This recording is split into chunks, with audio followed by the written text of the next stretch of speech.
I want to show you something.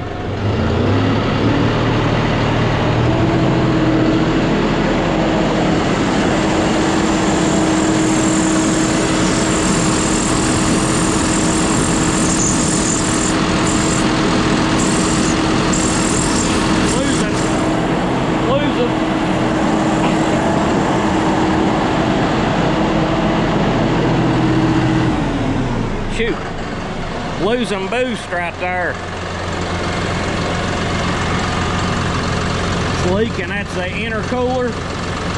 That right there will make a big difference in your horsepower when you're losing boost right there. Big difference. I want to see if I can get that stopped.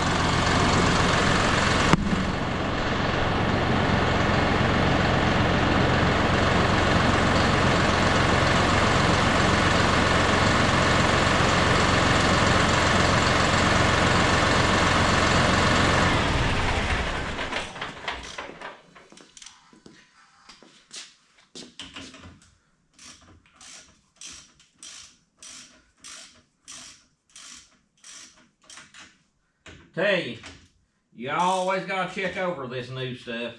You'll find little issues every little bit sometimes.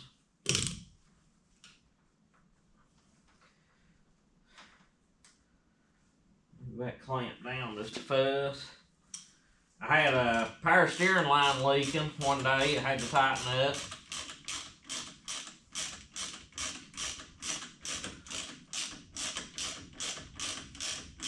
That may cut down some of my turbo sound I've been hearing, but you don't want no boost leak, that's for sure.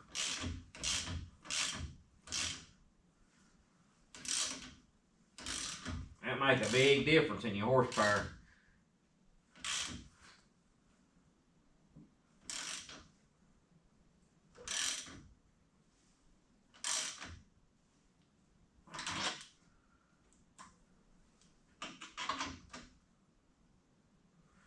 Big difference.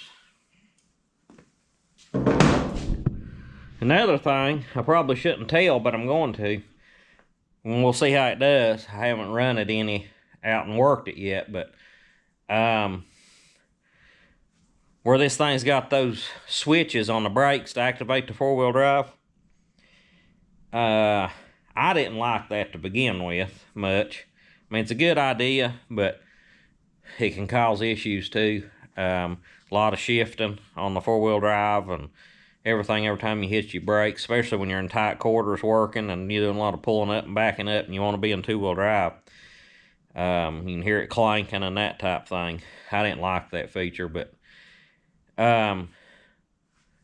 today I was noticing when I was running it on the road, it was going in and out of four-wheel drive and had a little bit of mud on my brake pedal.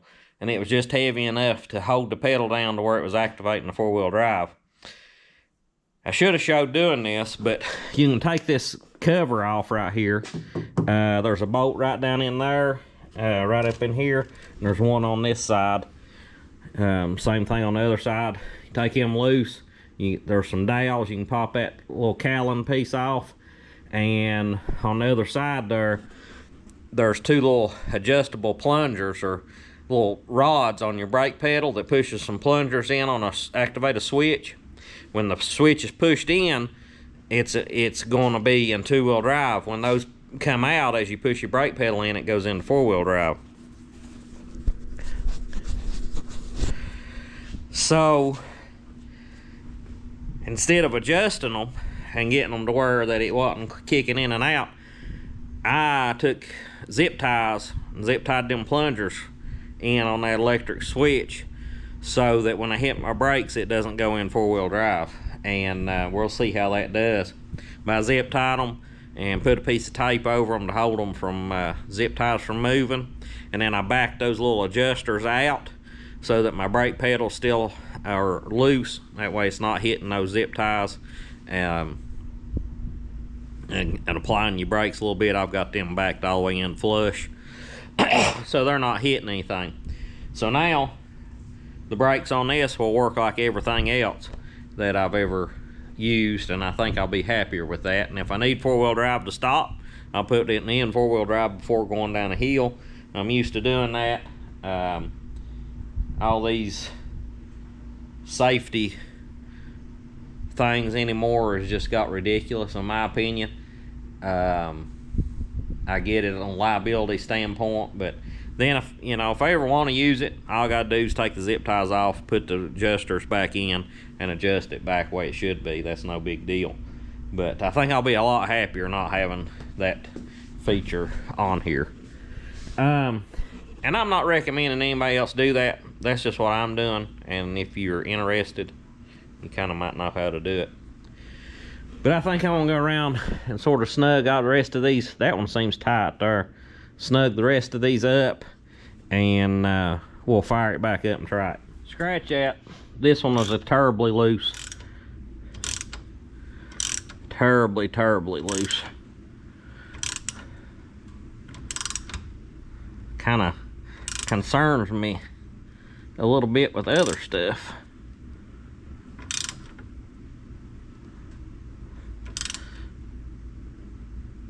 I'm telling you, if that thing was leaking, losing boost, that's gonna make a big difference in horsepower. Look at there. Look at that. Loose.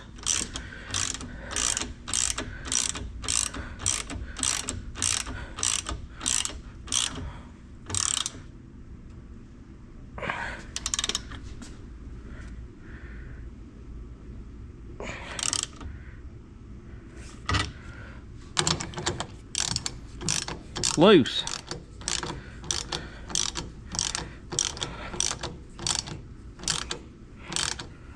That power steering line right there was loose. I had to tighten it up.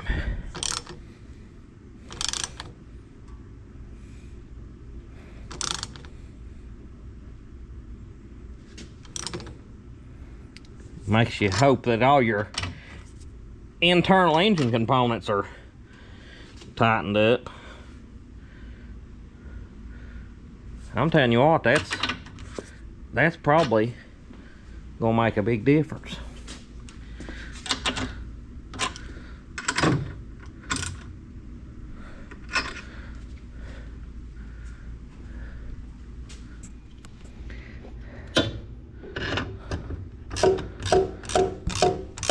Well, I tell you what,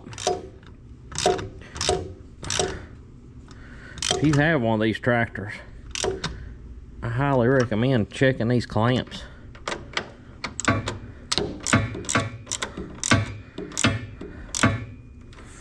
You don't want to over tighten them, but they shouldn't be that loose by any means. That one was probably the best of all of them right there.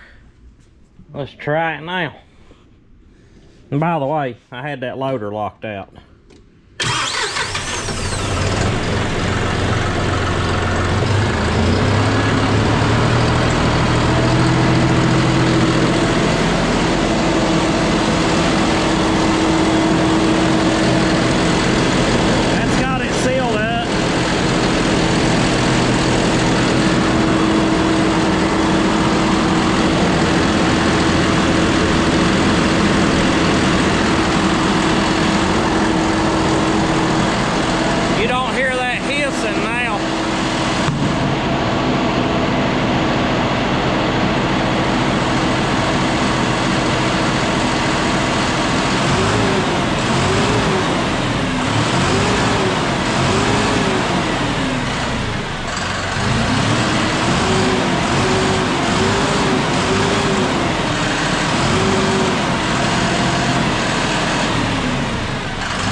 Probably won't hear the turbo whistle like we did when it was pulling before, but it's going to have more horsepower, I guarantee it, because it's going to get all the boost. It was losing a lot of boost right there at that one fitting, and probably was all of them, but it definitely was in that one spot. So that's something you might want to check if any of you's got one of these tractors. I tell you, it pays to go over and double check stuff like that. But I just happened to walk around the front of it. I had it revved up here and kept messing with it in the shop a little bit, and heard that whistling, and it was right here in this front corner, and I said, I better check that, and I'm glad I did. So got several little things kind of took care of here today. I wished I'd have showed you them brake thing, but I was hesitant about telling that, but I think I will, because somebody else might want to do it. Hey everybody, I wanted to follow up. It's a couple days later, after I originally filmed the repairs on the John Deere that I did, and all along, every now and then at like 16 to 1800 RPMs or above, you'd get a knock. Like I call it a fuel knock, kinda.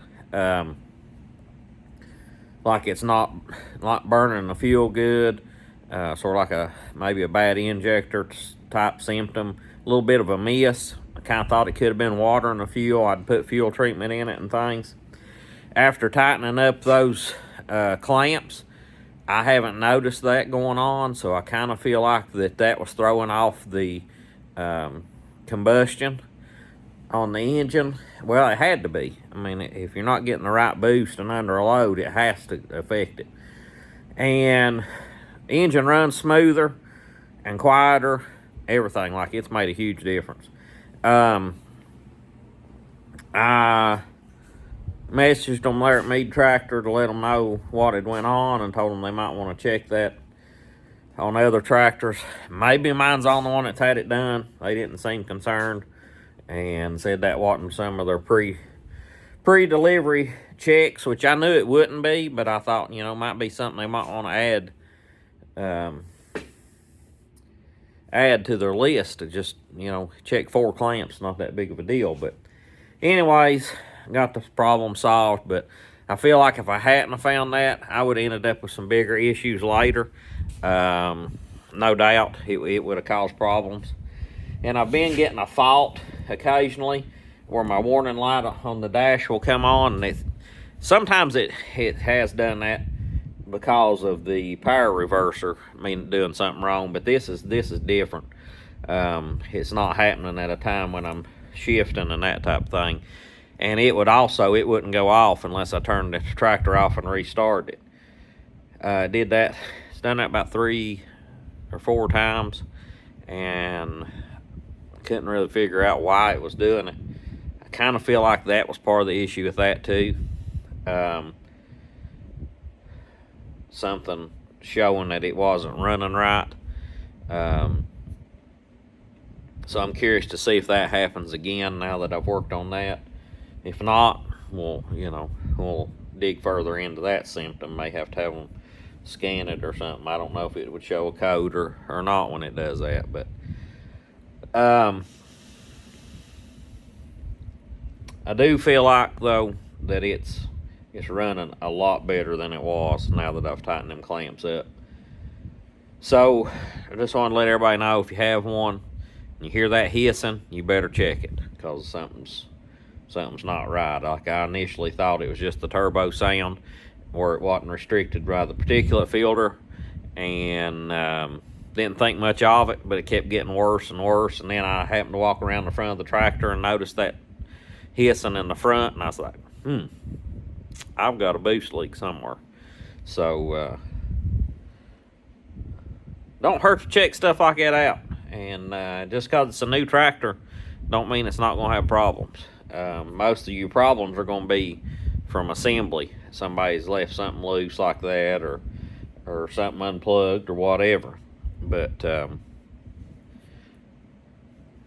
next video, I will be doing the comparison between the John Deere and the Kubota and my thoughts on it up to this point. I wanted to get through the video of moving the big poplars and the repairs and changes that I've made. Also the brake thing, where I zip tied those switches in to where it's not going in four-wheel drive when you hit the brakes.